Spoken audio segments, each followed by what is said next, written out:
हाँ से भाइयों बहनों, पोस्टर ट्रैकर में एक ही समस्या आन खड़ी हुई है, डुप्लीकेट रजिस्ट्रेशन अटेम्प्ट का। जी हाँ, डुप्लीकेट पंजीकरण प्रयास, जिसे हम हिंदी में कहते हैं। जब आप लाभार्थी का नया पंजीकरण कर रहे हैं तो इस तरह से पेज ओपन होकर के आ जा रहा है और पंजीकरण की प्रक्रिया आगे नहीं बढ़ पा रही। तो ये क्यों आ रहा है, ये जानने के लिए वीडियो को पूरा देखिएगा भाइयों बहनों। और इस समस्या से हम कैसे निकाल पा सकते हैं और कैसे कर सकते हैं लाभार्थियों की ई-केवाईसी एफआरएस के साथ उनका नया पंजीकरण। तो देर न करते हुए चलिए आगे बढ़ते हैं और देखते हैं कि ये समस्या क्या है और कैसे शुरू होती है। तो आइए सबसे पहले हम चलते हैं पोस्टर ट्रैकर में और लाभार्थी का पंजीकरण करने के लिए न्यू रजिस्ट्रेशन वाले ऑप्शन में जाएंगे। तो हमने यहाँ पर न्यू रजिस्ट्रेशन वाला ऑप्शन क्लिक कर लिया है और इस तरह से पेज ओपन होकर के आता है भाइयों बहनों। तो यहाँ पर आपको ये अंडरस्टूड वाला ऑप्शन क्लिक कर देना है। इस ऑप्शन को आपको क्लिक कर देना है और उसके बाद आपको बढ़ जाना है आगे। यहाँ से हम क्लिक करते हैं, बढ़ते हैं आगे और उसके बाद हमें यहाँ से सेलेक्ट करना है लाभार्थी के जिसका भी आपको आधार लगाना है। तो हमने यहाँ पर गार्जियन का आधार लगाया है, तो यहाँ से हम गार्जियन वाले ऑप्शन को क्लिक करेंगे और इस गोले को टच कर देंगे तो इस तरह से पेज ओपन हो जाएगा। अब यहाँ पर आपको आधार संख्या डाल देनी है, क्योंकि गार्जियन बच्चे का हम रजिस्ट्रेशन यहाँ पर कर रहे हैं और बच्चे के गार्जियन का ही हमें आधार लगाना है। तो यहाँ पर हम आधार नंबर डालेंगे और जो भी मोबाइल इनका आधार से लिंक है उस मोबाइल का नंबर यहाँ पर हम डाल देंगे और बढ़ते हैं आगे। जहां से प्रोसीड वाले ऑप्शन को हमने टच किया, देखिए इस तरह से ये वाला ऑप्शन आ गया, डुप्लीकेट रजिस्ट्रेशन अटेम्प्ट।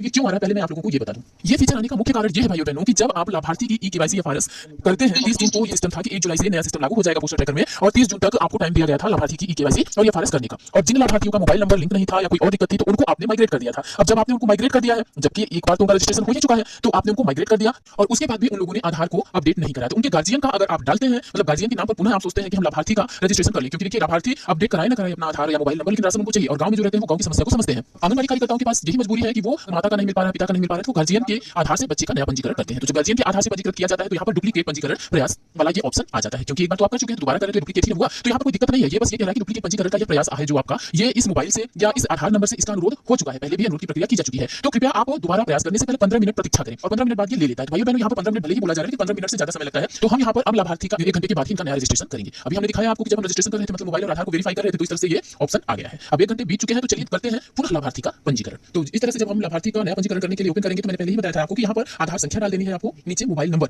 आपको डाल देना है और आपको बता दें कि लाभार्थी की ई-केवाईसी एफआरएस के बाद ही आप लाभार्थी का नया पंजीकरण कर पाएंगे, उसके पहले इनका नया पंजीकरण नहीं हो पाएगा। तो यहाँ हमने आधार संख्या डाल दी और यहाँ पर हम डाल देंगे मोबाइल नंबर जो कि आधार से लिंक हो, वही मोबाइल नंबर आपको यहाँ पर डाल देना है। अपने लाभार्थी से बात कर लेंगे तो वो आपको बताएंगे कि कौन सा नंबर लिंक है और इस तरह से हम इसको कर देते हैं प्रोसीड। प्रोसीड करते हुए मोबाइल ऑथेंटिकेशन, मतलब मोबाइल का प्रमाणीकरण करने के लिए यहाँ पर आ रहा है, यहाँ से हम पुनः कर देते हैं इसको वेरीफाई और वेरीफाई जो करेंगे तो वेरिफिकेशन के लिए लाभार्थी के मोबाइल पर 4 अंक की ओटीपी जाएगी, क्योंकि मोबाइल का वेरिफिकेशन किया जा रहा है तो ओटीपी जाएगी, तभी तो वेरिफिकेशन होगा। और ये आपको बताया कि बहुत ही अच्छा सिस्टम हो चुका है भाइयों बहनों, यहाँ से इसको वेरीफाई कर देना है और सिस्टम इतना बढ़िया हो चुका है कि एक बार केवल आपको आधार वेरीफाई करना है, उसके बाद आधार का कोई बायोडेटा आपको नहीं भरना है, सारा का सारा भरा हुआ आ जाता है। तो यहाँ पर हम ओटीपी डाल देंगे लाभार्थी से पूछ करके, क्योंकि लाभार्थी के मोबाइल पर तो ओटीपी जाती है जो मोबाइल नंबर आधार से लिंक होता है। तो हमने यहाँ पर इनकी यहाँ से हमने इसको वेरीफाई कर दिया। आप देख रहे हैं कि मोबाइल नंबर इनका वेरीफाई हो चुका है, तो बेनिफिशियरी एलिजिबल हो चुका है ई-केवाईसी कराने के लिए। यही चीज यहाँ पर लिखा हुआ है कि अब बेनिफिशियरी जो लाभार्थी वो एलिजिबल हो चुका है, अब इसकी ई-केवाईसी आप कर सकते हैं। तो यहाँ से हमने ई-केवाईसी करने के लिए आगे बढ़ा दिया है और इस तरह से आप देख रहे हैं कि मेरी पहचान वाला ये पेज ओपन हो चुका है। यहाँ आपको आधार संख्या डाल देनी है, यहाँ से लाल वाला कैप्चा आपको खाली वाले कैप्चे में भर देना है। तो वही हम डालते हैं यहाँ पर आधार संख्या। मैं आप लोगों को एक चीज डिटेल से बता रही हूँ भाई बहन, जिससे कि कोई मिस्टेक ना होने पाए और आप आसानी से लाभार्थी का नया पंजीकरण ई-केवाईसी और एफआरएस के साथ साथ कर पाए। यहाँ पर ई-केवाईसी एफआरएस नया पंजीकरण के साथ साथ लाभार्थी की आभा आईडी भी बना करके आपको दिखाऊंगी। तो यहाँ हमने लाभार्थी का आधार संख्या डाल दिया है और ये लाल वाले कैप्चे को हम इस खाली वाले कैप्चे में भरेंगे। मतलब जो भी यहाँ पर संख्या है, जो भी अंक है, वो हमें सही सही भरना है। जो कैपिटल मतलब बड़े लेटर में है वो बड़े लेटर में भरना है और जो अंक है उसे अंक में भरना है। और यहाँ से कर देते हैं इसको नेक्स्ट। नेक्स्ट करते ही आप देखिए इस तरह से पेज ओपन होगा। यहाँ पर ओटीपी मांगी जा रही है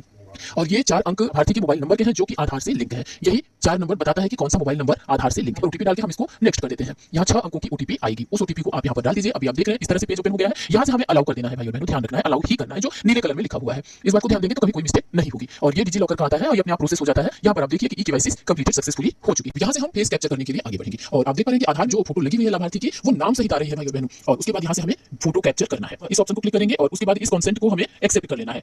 और अब हम लाभार्थी का मुखेश वेरिफिकेशन करेंगे। लाभार्थी को प्लेन दीवार के सामने खड़ा करेंगे और चेहरे को सीधा रखना है, पलक झपकवाना है भाई और बहनों, मतलब बार-बार खुलवाना और बंद करवाना है। और आप देख पा रहे हैं कि लाभार्थी की इमेज ली जा चुकी है और यहाँ पर दोनों आधार की फोटो और करंट की फोटो भी आपको दिखने लगी है।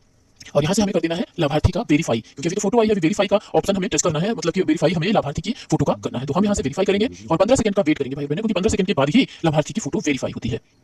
और ये लाभार्थी का फेस वेरिफिकेशन सक्सेसफुल हो चुका है भाई और बहनों। अब आप तैयार हैं लाभार्थी का नया रजिस्ट्रेशन करने के लिए। अब आप करेंगे यहाँ से लाभार्थी का नया रजिस्ट्रेशन। इस बात को आपको ध्यान रखना है कि जब आप लाभार्थी की ई-केवाईसी एफआरएस कर लेंगे तब का पंजीकरण हमें कैसे करना है। तो लाभार्थी का पंजीकरण आप देख पा रहे हैं, यहाँ पर अनिता देवी का हमने आधार लगाया था, तो ये पूरा ओपन होकर के आ गया है भाई और बहनों। अनिता